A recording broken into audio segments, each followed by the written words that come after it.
Uma vez que compreendemos que somos seres espirituais, almas eternas, pessoas espirituais que são partes de Deus e que estamos então enganosamente associados a um composto corpo, mente e personalidades passageiras por termos justamente esquecido de Deus, passamos a entender que aqui estamos associados a esse personagem que um dia nasce e no outro morre, porque estamos dedicados a um caminho de manutenção desse personagem. É um mecanismo da vida mundana. Aqui estamos e somos então um fulano, um beltrano, uma ciclana.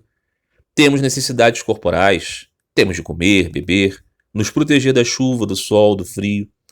Precisamos nos relacionar. Nós buscamos prazer, nós evitamos a dor.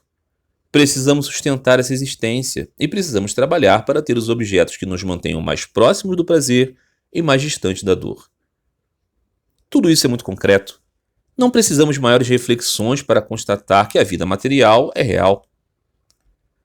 Mas se compreendemos que somos os tais seres espirituais, não queremos mais permanecer nesse jogo. Queremos a felicidade própria do nosso ser.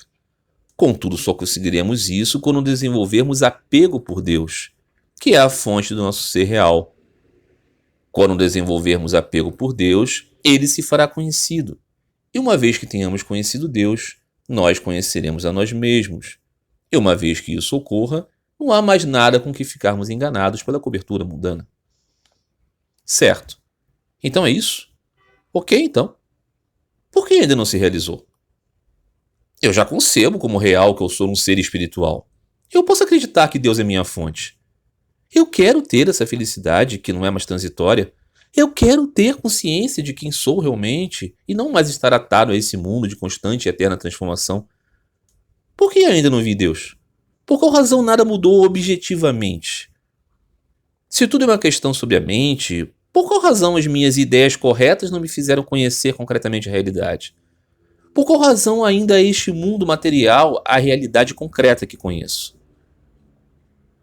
Aqui está o ponto que é necessário falar da necessidade de se buscar um caminho religioso. Sim, é necessidade e sim, é caminho religioso. Você ouviu bem. É necessário. Você precisa se tornar uma pessoa religiosa.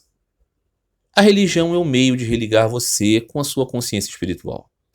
Eu sei. Está na moda dizerem por aí que é possível ser espiritual sem ser religioso. Mas isso é só um papo furado. Não é possível deixar de ser mundano sem se tornar religioso. É absolutamente necessário. Mas veja, não significa dizer que pessoas pretensamente religiosas não sejam mundanas. Quando falamos de caminho religioso, não significa aqui necessariamente que você precise se afiliar a esta ou aquela instituição religiosa.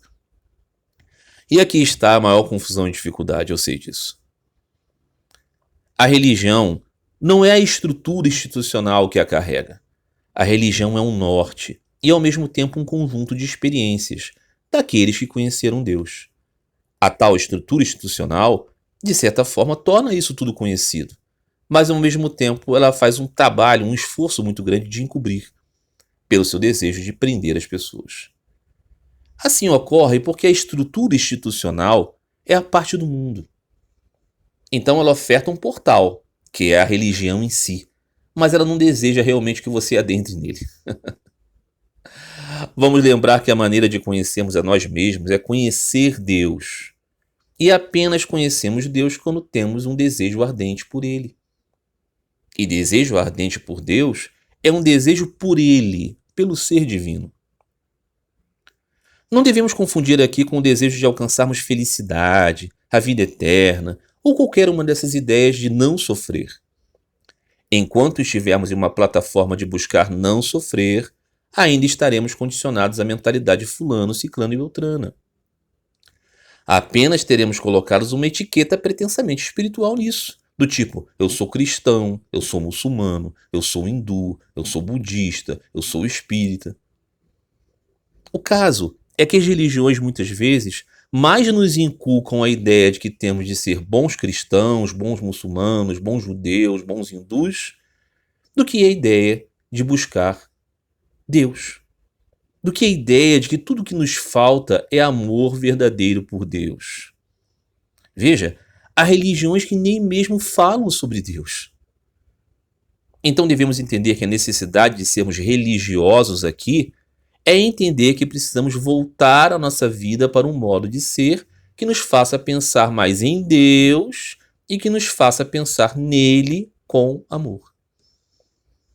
Você deve estar se perguntando, mas se buscar pensar em Deus com amor é só um meio de o conhecer, para nisso deixarmos de sermos mortais, no final de contas não é apenas o velho desejo de não sofrer? Qual é a diferença aqui? O ponto de partida é que devemos entender que de fato não amamos a Deus, e por isso que somos atados.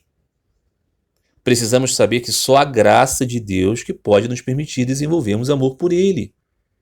Então, o nosso esforço de sermos pessoas religiosas é para que tenhamos meios de nos engajar mais no pensamento concreto por Deus, e nisso mostrar para Ele que buscamos a sua graça. É fato de que não podemos manufaturar amor por Deus, mas podemos, de modo consciente, termos interesse por ganhar de Deus isso. E tal coisa se dá pelo cultivo da prática, que são concretamente religiosas, ok?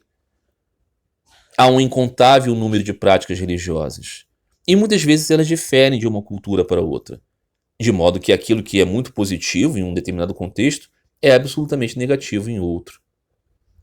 Assim ocorre porque as almas são muito variadas, e os meios de alcançar esse estado no qual a graça pode advir são igualmente variados. Ainda assim, toda religião autêntica trará um composto básico de conceitos, de práticas. Elas vão tratar de ouvir sobre Deus, práticas de pensar em Deus, em suas formas, em suas qualidades, formas de o louvar, formas de o servir. E, claro, noções sobre o necessário controle dos sentidos e redução do status da identidade transitória.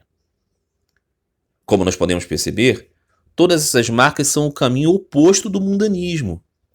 Para a mentalidade mundana, é razoável apenas adorar a si mesmo que às vezes isso se dê na maneira de adorar uma religião específica, uma nação específica, uma raça, uma cultura, uma família, a sociedade, uma ideologia. E que no que diz respeito ao controle dos sentidos, a mentalidade mundana se sustenta na ideia de que o desfrute material é a própria meta da existência. E sobre o status da identidade transitória? Tudo, meus amigos, no mundanismo é sobre glorificar o fulano, o ciclano, a beltrana, que a pobre Giva Tada pensa ser. Assim temos que as militâncias, os aguerrimentos, o orgulho disso ou daquilo, desde o desejar ser alguém na vida, até morrer pela minha família, morrer pela minha pátria, pela minha fé, são os modos de elevar ao máximo o status dessas personalidades transitórias. Então, a vida religiosa é um caminho de colocar Deus no centro.